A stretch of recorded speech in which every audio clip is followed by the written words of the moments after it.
Assalamualaikum warahmatullahi wabarakatuh. Kenalkan kami dari kelompok 11 beranggotakan Bintang Amirul Mukminin dengan NRP 2043221017, kemudian Raka Maeswara ber-NRP 2043221037. Selanjutnya ada Amar Razan Yahya dengan NRP 2043221038. Untuk materi yang akan kami sampaikan kali ini mengenai penerapan metode optik untuk klasterisasi data transaksi bank. Selanjutnya akan dijelaskan mengenai pengertian dari materi tersebut. Untuk algoritma yang kami gunakan saat ini adalah algoritma optik atau kepanjangannya Ordering Point to Identify the Clustering Structure, adalah algoritma yang digunakan untuk mengidentifikasi struktur clustering dalam data dengan kepadatan yang bervariasi. Algoritma ini tidak hanya mengelompokkan data, tetapi juga menghasilkan urutan titik berdasarkan jarak jangkauan atau reachability distance yang memungkinkan analisis lebih lanjut terhadap struktur cluster yang ada. Optics dirancang untuk mengatasi beberapa keterbatasan dari algoritma Debuscan. Komponen utama dalam metode optik. Yang pertama ada plot keterjangkauan atau dendrogram. Optik menghasilkan plot keterjangkauan mirip dengan dendrogram yang menggambarkan struktur hierarki klaster. Setiap lembah dalam plot berhubungan dengan satu klaster, dengan lembah yang lebih dalam menunjukkan klaster yang lebih padat. Titik kuning tanpa lembah diklasifikasikan sebagai gangguan. Jarak inti atau epsilon prime adalah radius minimum di sekitar objek inti yang berisi min points yang ditentukan. Jarak inti lebih tinggi di wilayah dengan kepadatan rendah dan lebih rendah di wilayah dengan kepadatan tinggi.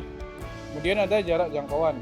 Radius minimum yang membuat suatu titik dapat dijangkau secara langsung dari objek inti. Jarak ini penting dalam memahami konektivitas dan hierarki cluster.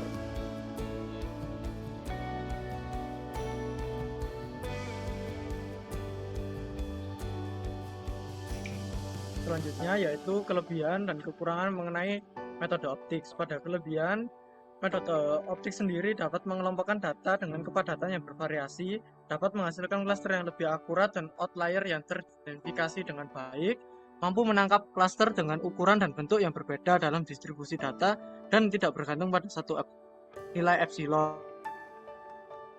Untuk kekurangan dari metode optik sendiri yaitu pada penggunaan memori lebih tinggi, karena memerlukan lebih banyak memori, harus menyimpan informasi reachability distance dan menggunakan struktur data seperti priority queue selama proses klasterisasi. Waktu eksekusi lebih lama. Metode ini cenderung memiliki waktu eksekusi yang lebih lama karena kompleksitas dalam menghitung dan mengurutkan reachability distance. Interpretasi hasil lebih rumit, tidak secara langsung menetapkan label cluster pada data. Sebaliknya, metode ini menghasilkan reachability plot yang memerlukan interpretasi tambahan untuk menentukan batas cluster yang bisa menjadi tantangan bagi pengguna yang kurang berpengalaman. Kemudian definisi kurang tegas. Metode ini tidak memiliki konsep noise yang ketat. Titik-titik dengan reachability distance tinggi mungkin dianggap sebagai noise, tetapi tidak ada batasan yang jelas.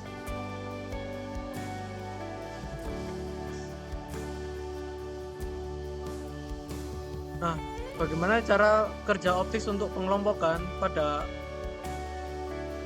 optics tidak secara langsung menetapkan klaster, melainkan membuatkan plot jangkauan yang secara visual mewakili klaster. Konsep utama dalam optics divisualisasikan sebagai berikut.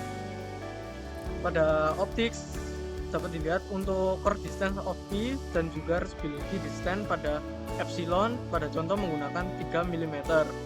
Untuk reachability plot bisa dilihat pada gambar sebagai berikut.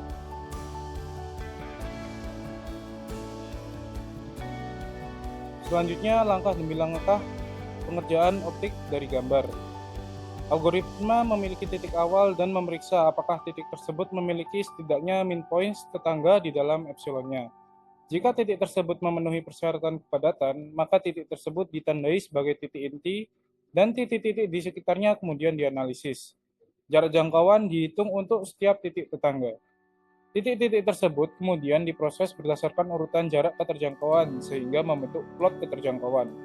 Cluster muncul sebagai lembah atau jarak keterjangkauan rendah dan noise muncul sebagai puncak atau jarak keterjangkauan tertinggi.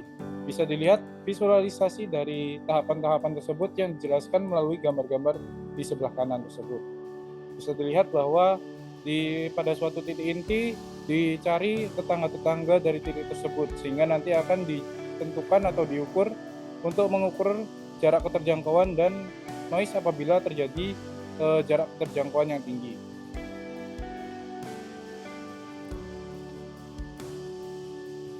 Untuk penjelasan dari metode sebagai berikut. Selanjutnya akan dilanjutkan dengan hands-on untuk pelaksanaan penggunaan dataset yang sudah akan kami bawakan untuk pelaksanaan metode optik.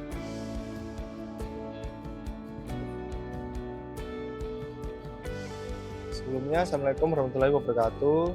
Perkenalkan, nama saya Bintang Amrudinin dengan NRP 2043221017. Langkah pertama untuk melakukan analisis ini adalah import data,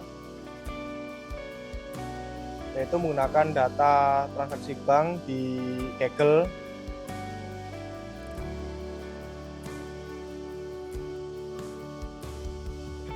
Berikut adalah datanya.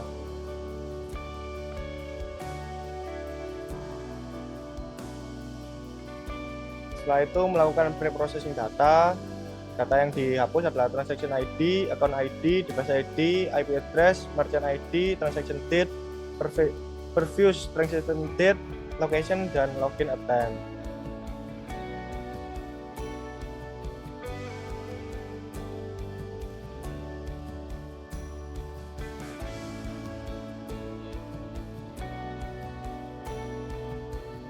Setelah itu melakukan label encode untuk data kategorial, yaitu transaction type, channel, dan customer occupation. Setelah itu melakukan scalar menggunakan standar scalar. Hasilnya sebagai berikut.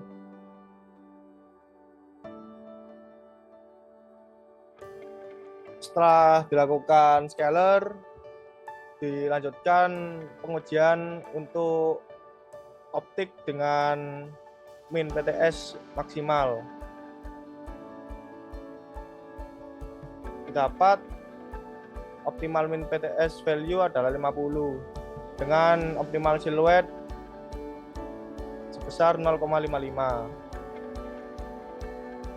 Selanjutnya diuji menggunakan metode optik, yaitu menggunakan optik dengan min sampel 40 dan maksimal epsilonnya 250. Setelah itu didapat dua outlier sebesar 449, cluster 0 1005 dan cluster 1 945. Yang didapat nilai silhouette score sebesar 0,68. Setelah itu data hasil cluster dimasukkan ke data DF class.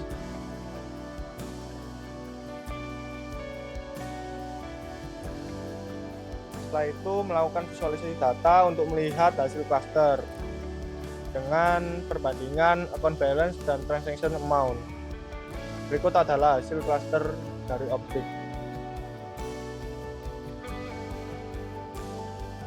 Selanjutnya mencoba lagi untuk memvisualisasikan account balance dengan customer age.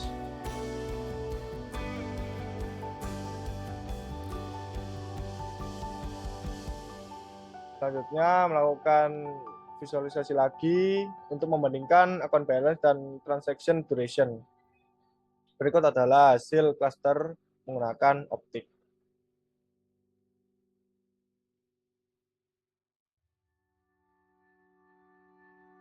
Selanjutnya adalah melihat reachability hasil dari klasterisasi menggunakan optik. Berikut adalah visualisasinya.